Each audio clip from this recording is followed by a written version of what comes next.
Global Typhoon, Chairman TV. Weather update. Helping homeless people. Please subscribe.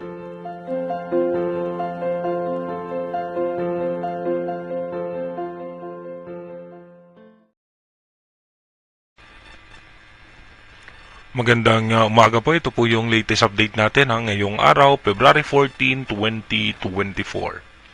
Asahan pa rin po natin na may umiiral na shear line sa ating bansa at apektado po niyan ang parte ng Bicol Region, Oriental Mindoro, Marinduque, Romblon, Northern Samar, Eastern Samar at kasama na po dyan yung southern portion ng Quezon.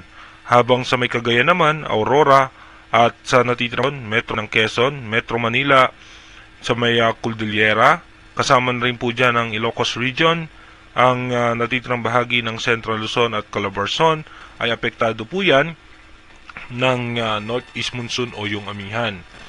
At ayon naman sa advanced weather forecast ng European Center na posible nga po na dahan-dahan muli humina yung Northeast Monsoon at lalakas yung easterlies o yung mainit na hangin na nanggagaling sa dagat Pasipiko na mararanasan muli ng halos sa buong bansa sa mga susunod na araw. Wala naman po tayong minomonitor na anumang posibleng bagyo na mabubuo sa loob at labas ng ating Philippine Area of Responsibility. Iba yung pag-iingat kababayan, dahil nga po dahan-dahan nang humihina yung Northeast Monsoon, posible na nga nating maranasan yung maalinsangang panahon dahil nga po sa easterlies. Dumako muna tayo sa ating rain map animation kung saan yung mga lugar na posible makaranas pa ng mahina at katamtamang pag-ulan ang tsansa na magkaroon dito sa may eastern section ng Luzon, maging sa parte po ng Bicol Region at ng Visayas mamaya pong alas 10 ng umaga. Pagdating naman po ng alas 3 ng hapon, asahan po natin na mananatiling maayos at maganda ang lagay ng panahon at dito po yung shear line ay bahagyang umaangat na at pagdating naman po ng alas 6 ng gabi, posibleng ang mawala yung shear line at lalakas yung easterlies. Pagdating naman po ng alas 10 ng gabi, mamaya, asahan po natin na makulimlim na kaulapan dito nga po sa may parte ng Mindanao, pero maalinsangan po ang panahon sa may parte ng Mindanao. At dito naman po sa may region, may chance pa rin ng mga mahina at katamtamang pag-ulan lamang. Dumako tayo sa ating advanced weather forecast. Dito po sa ating advanced weather forecast, bukas po February 15, dito po mapapansin natin halos easterlies na nga po yung nakakapekto sa ating bansa ayon sa European Center.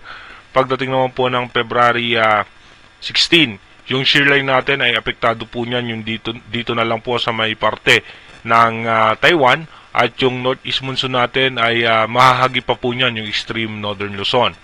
Pagdating naman po ng February 17, tuloy-tuloy nga po asahan natin easterlies po ang makakapekto sa ating bansa.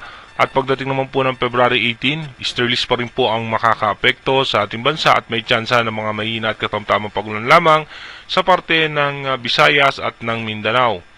Pagdating naman po ng February 19 hanggang February 20, dito po mapapansin natin ay easterlies pa rin po yung nakakapekto sa ating bansa. Kung papansin nga po natin yung sirkulasyon ng hangin ay ito nga po ay pataas na yung pagbugso ng hangin at yung dito naman po sa may parting baba ay patungo naman to ng Australia.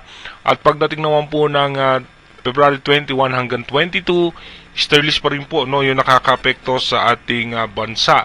At yung Northeast Monsoon ay hanggang dito na lamang sa may parte ng Taiwan. By February 23, wala pa rin po tayong anumang bagyo na nakikita o mabubuo sa loob at labas ng ating bansa at may pagkakataon na muling lalakas ng bahagya yung Northeast Monsoon at apektado naman po niyan yung parte ng extreme Northern Luzon at ilang bahagi ng Northern Luzon. Again, inuulit po natin yung ating advanced weather forecast is possible scenario pa lamang po yan. Malaki pa rin po ang tsansa na magbago yan. Kaya manatili tayong tumutok sa ating advanced weather forecast para malaman natin yung mga posibleng sama ng panahon na makakapekto sa ating bansa. Mag-iingat po tayo palagi.